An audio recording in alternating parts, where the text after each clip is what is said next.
Hello and welcome to Commerce Made Easier. In today's lecture of Business Studies Class 11th, we will continue the chapter Business and Introduction, Lesson 1.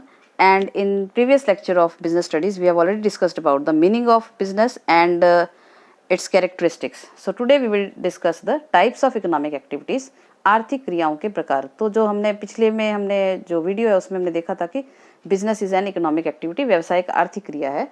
तो आज हम देखेंगे कि व्यवसाय के अलावा और कौन कौन सी आर्थिक क्रियाएं होती हैं और उनमें और व्यवसाय में क्या अंतर होता है, क्या डिफरेंस होता है. तो जो इकोनॉमिक एक्टिविटीज़ हैं उन्हें हम 3 तरह की कैटेगरीज में डिवाइड कर सकते हैं: बिजनेस, प्रोफेशन एंड एम्प्लॉयमेंट. तो बिजनेस यानी व्यवसाय, इसको हम पहले ही समझ चुके हैं, देख चुके हैं. पिछले वीडियो में हमने देखा था बिजनेस क्या होता है. दूसरा इकोनॉमिक एक्टिविटी होती है प्रोफेशन, यानी कि हिंदी में से कहते हैं पेशा, और एम्प्लॉयमेंट यानी कि रोजगार, इसको हिंदी में रोजगार कहा जाता है. तो इन तीनों ही इकोनॉमिक एक्टिविटीज़ हैं, तीनों ही पैसा कमाने के लिए की जाती हैं, लेकिन इनमें बेसिक डिफरेंस जो होता है वो क्या है वो हम आज देखेंगे. तो बिजनेस जो है इसकी कंपैरेटिव स्टडी हम करेंगे तीनों की, किस तरह से आपस में इनमें डिफरेंस पाया जाता है. तो business can be started any time, there is no age bar. Business के शुरू करने के लिए कोई भी एज नहीं होती है, मिनिमम एज या मैक्सिमम एज, किसी भी उम्र में किसी भी आयु में बिजनेस को शुरू किया जा सकता है और इसके लिए कोई एज बार नहीं है. दूसरी तरफ प्रोफेशन, जिसको हम पेशा कहते हैं, it can be started after particular as. तो ये जो आप पेशा है, जैसे आप मान लीजिए डॉक्टर हैं, इंजीनियर है, उसके लिए पर्टिकुलर एज चाहिए होती है, आपको डिग्री हासिल करनी होती है, उसकी जो रिक्वायरमेंट है वो पूरी करनी होती है, उसी के बाद जो है आप प्रोफेशन में आ सकते हैं. रिस्ट्रिक्टेड एंट्री होती है, इसमें प्रतिबंध होता है आने के लिए, हर कोई इसमें नहीं आ सकता. Then it can be started after particular age as per the contract. ये एम्प्लॉयमेंट में है, इसमें जो है कम से कम आप किसी के यहाँ रोजगार करने के लिए आपको जो है कम से कम 18 साल का होना ज़रूरी है, या फिर इसमें जो भी आपके कॉन्ट्रैक्ट में आपको या एम्प्लॉयर के द्वारा एज दी होगी, मिनिमम एज या मैक्सिमम एज, आपने देखा होगा उसमें जब आप एम्प्लॉयमेंट में देखते हैं, जब वैकेंसीज देखते हैं, उसमें आपने देखा होगा कि मिनिमम एज दी होती है और मैक्सिमम एज दी होती है कि इससे इस एज के बीच में ही व्यक्ति को होना चाहिए उस पर्टिकुलर जॉब के लिए. तो जो भी एज बार होती है उसके हिसाब से कॉन्ट्रैक्ट में, उसके हिसाब से आपकी आयु होनी चाहिए रोजगार में. दूसरा डिफरेंस है no qualification is required to start a business. इसके लिए पढ़ा लिखा होना ज़रूरी नहीं है कि आपको बिजनेस स्टार्ट करना है तो आपको कम से कम 10वीं पास होना चाहिए, या आपको ग्रेजुएट होना चाहिए, या पोस्ट ग्रेजुएट होना चाहिए, या आपके पास MBA की डिग्री होनी चाहिए. इसके लिए कोई भी क्राइटेरिया नहीं. आपने देखा होगा अनपढ़ लोग भी बड़े से बड़ी दुकानें बहुत अच्छी से चलाते हैं, तो उसमें क्योंकि क्वालिफिकेशन की कोई आवश्यकता नहीं है. तो एक तो एज बार भी कुछ नहीं है और क्वालिफिकेशन भी कुछ नहीं है. कोई भी व्यक्ति जो है बिजनेस कर सकता है, कोई क्वालिफिकेशन, कोई डिग्री या डिप्लोमा इसके लिए नहीं चाहिए. दूसरा है प्रोफेशन. तो प्रोफेशन जो होता है पेशा, it can be started after obtaining professional degree. तो यानी कि डॉक्टर जो है आप तभी बन सकते हैं जब आप MBBS डिग्री प्राप्त कर लेंगे, तभी आप प्रैक्टिस शुरू कर सकते हैं. आप वकील तभी बन सकते हैं जब आपके पास LLB की डिग्री होगी. बिना डिग्री के आप प्रैक्टिस नहीं कर सकते. तो आपके पास पर्टिकुलर डिग्री जो है प्रोफेशन के लिए होनी चाहिए, मिनिमम रिक्वायरमेंट होनी चाहिए, और हाईली एजुकेटेड होते हैं प्रोफेशनल बनने के लिए. आपके पास हायर एजुकेशन होनी चाहिए जो भी उसके हिसाब से ज़रूरी है. देन रोजगार जो होता है employment, it is started as per qualification requirement of the job. तो आपको जो है जो भी जॉब के रिक्वायरमेंट के हिसाब से दी होगी मिनिमम क्वालिफिकेशन, वो आपको होनी चाहिए. जैसे मान लीजिए आपको ड्राइवर है बनना है, तो उसके लिए आपको मिनिमम 10वीं पास होना ज़रूरी है. जिस तरह से भी रिक्वायरमेंट होगी, तो वो जॉब कॉन्ट्रैक्ट में जो भी दी होगी रिक्वायरमेंट एम्प्लॉयर के द्वारा, उसके हिसाब से आपकी पढ़ाई होनी चाहिए, तभी आप रोजगार शुरू कर सकते हैं. Then third difference is it needs lot of capital investment. तो बिजनेस में भी बहुत सारा पैसा लगाना पड़ता है, छोटे से छोटे बिजनेस में भी बहुत पैसा लग जाता है. चाहे आप एक छोटी सी दुकान भी खोल रहे हैं तो भी आपको उसमें बहुत सारा सामान चाहिए होता है शुरू करने के लिए. तो अपनी कैपेसिटी के हिसाब से आप उसमें, या बिजनेस की जो फॉर्म है उसके हिसाब से उसमें पैसा लगाना होता है. तो इसमें ज़्यादा कैपिटल रिक्वायरमेंट होती है. कैपिटल कहते हैं पूंजी को, जो पैसा हम बिजनेस में लगाते हैं. तो इसमें बहुत सारा पैसा लगता है बिजनेस शुरू करने के लिए. दूसरी तरफ प्रोफेशन शुरू करने के लिए, प्रोफेशन स्टार्ट करने के लिए आपको less capital investment is required as compare to the business. तो इसमें जो है बिजनेस के मुकाबले कम पैसा लगता है. यानी कि मान लीजिए कोई डॉक्टर अपना क्लिनिक खोल रहा है, तो उसे कम पैसे में भी उसका एक रूम या 1-2 रूम में वो अपना आराम से अपना क्लिनिक खोल सकता है, थोड़े बहुत सामान के साथ. जबकि बिजनेस में आपको बड़ा मशीनें चाहिए, या सामान चाहिए, फर्नीचर चाहिए, ज़मीन चाहिए, तो बहुत सारा इन्वेस्टमेंट होता है. तो बिजनेस के मुकाबले प्रोफेशन में कम पैसा लगता है, कैपिटल इन्वेस्टमेंट कम रिक्वायर्ड होती है.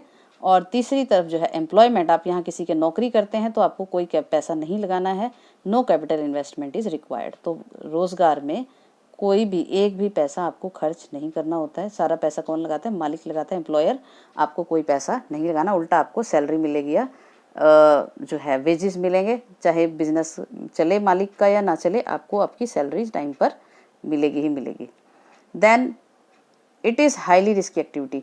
तो जो बिजनेस है वो हमने पहले भी डिस्कस किया है कि हाईली रिस्की होता है। हमें नहीं पता आज हमने इतना पैसा लगा दिया है उसके बाद भी वो चलेगा या नहीं चलेगा, ग्राहकों को हमारा सामान पसंद आएगा या नहीं आएगा। तो इसको कहना बहुत मुश्किल होता है, बहुत रिस्क होता है। जितना ज़्यादा हम पैसा लगाते हैं उतना ज़्यादा वो रिस्की हो जाता है हमारे लिए।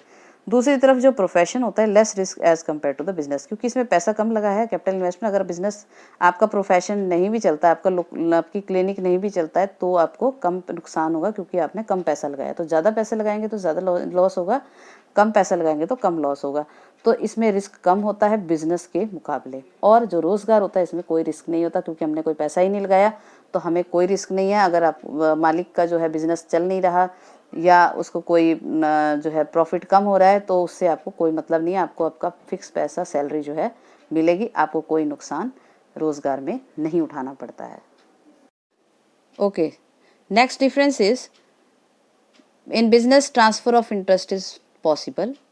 अब ट्रांसफर ऑफ इंटरेस्ट क्या होता है? हित का हस्तांतरण। तो ट्रांसफर ऑफ इंटरेस्ट को हम ऐसे समझ सकते हैं, मान लीजिए आपका बिजनेस है, आपकी एक दुकान है और आपको आज फीवर है, आप दुकान पर नहीं जा सकते हैं, तो आप जो है अपनी जगह अपने किसी फैमिली मेम्बर, किसी भाई बहन को, किसी को भी जो है भेज सकते हैं, वो आपकी जगह आपकी दुकान को संभाल सकता है।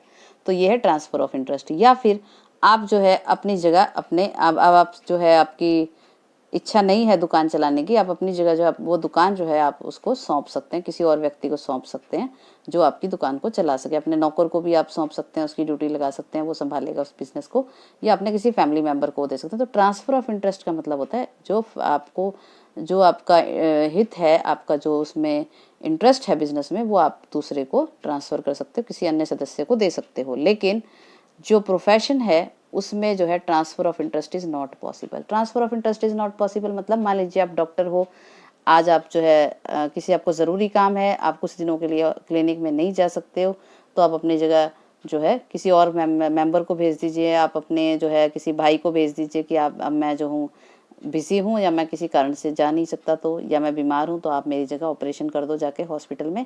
तो ये संभव नहीं होता। तो transfer of interest is not possible. तो जिसका काम है उसी को करना पड़ेगा। जिसने डिग्री ली है, जो डॉक्टर है वही ट्रीटमेंट करेगा, जो वकील है वही केस लड़ेगा, उसकी जगह कोई उसका फैमिली मेम्बर या कोई अन्य सदस्य, उसको आप वकील नहीं बना सकते कि मेरा मन नहीं है तो मैं अब तुम वकील बन जाओ मेरी जगह, तुम मेरी डिग्री यूज़ कर लो, ऐसा पॉसिबल इसमें नहीं होता। तो transfer of interest is not possible in the profession. उसी तरीके से in employment also transfer of interest is not possible. तो अगर आप नौकरी करते हैं किसी का यहाँ पर, तो आपको मान लीजिए फीवर है, बीमार है, आप नहीं जाना चाहते हैं या किसी कारण से आप जो है जॉब पे नहीं जाना चाहते हैं, तो आप अपनी जगह किसी और को भेज दें, या अपनी जो आप जिस पोस्ट पे आप काम कर रहे हैं अपना वो जो है अधिकार आप दूसरे व्यक्ति को नहीं दे सकते कि वो आपकी जगह जाके जॉब करे या आपकी जगह वहाँ पर काम करे। तो ये पॉसिबल नहीं है। तो सिर्फ ट्रांसफ़र ऑफ इंटरेस्ट पॉसिबल है बिजनेस में ही। आप अपनी जगह अपना जो हिस्सा है या अपनी जो इंटरेस्ट है वो दूसरे को दे सकते हैं।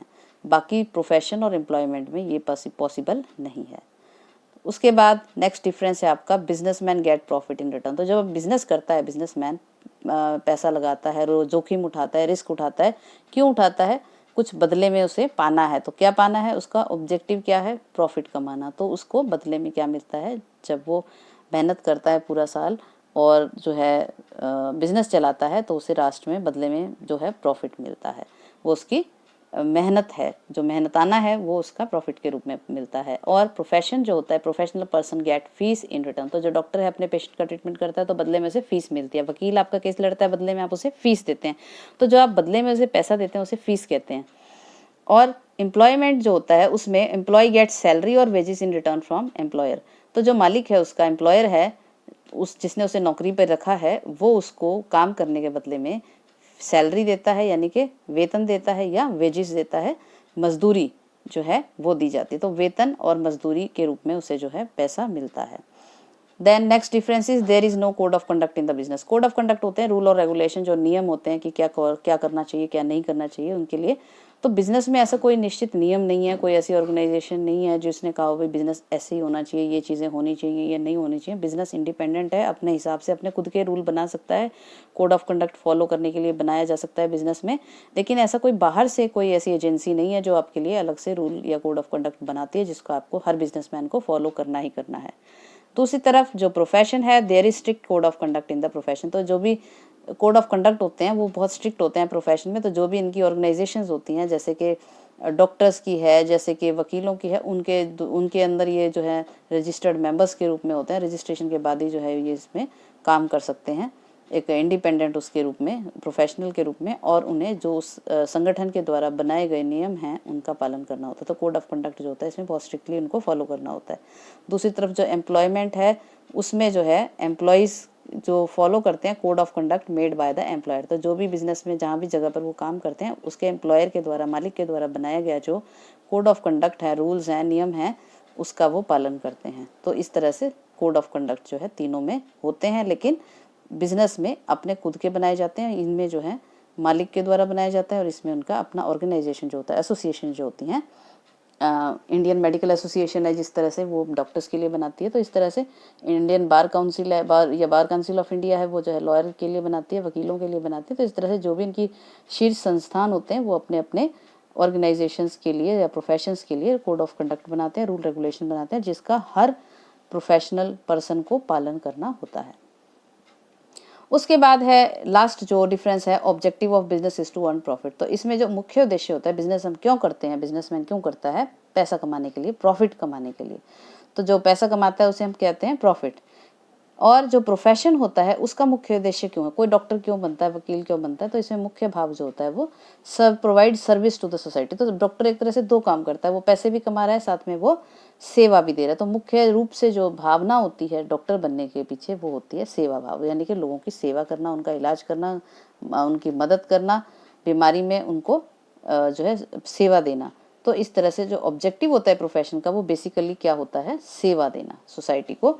और एम्प्लॉयमेंट में जो है ऑब्जेक्टिव होता है, objective of the employment is to work as per the job requirement. तो जो हम काम करते हैं, जिस भी पोस्ट पे हम नौकरी करते हैं, काम करते हैं रोजगार पे, वो हम जो भी उस जॉब की रिक्वायरमेंट होती है, जो उसकी आवश्यकता होती है, जो उससे हमसे डिमांड की जाती है कि हमसे अपेक्षा की जाती है कि हमें ये करना है, तो उसको हम पूरा करते हैं। तो हमारा ऑब्जेक्टिव जो होता है हमारे संगठन के या हमारे जॉब के प्रति जो भी ड्यूटीज़ हैं, हमारी रिस्पॉन्सिबिलिटीज़ हैं, उनको पूरा करना होता है। तो इस तरीके से बिजनेस, प्रोफेशन और एम्प्लॉयमेंट तीनों ही इकोनॉमिक एक्टिविटीज़ हैं, फिर भी तीनों में बहुत डिफरेंस है।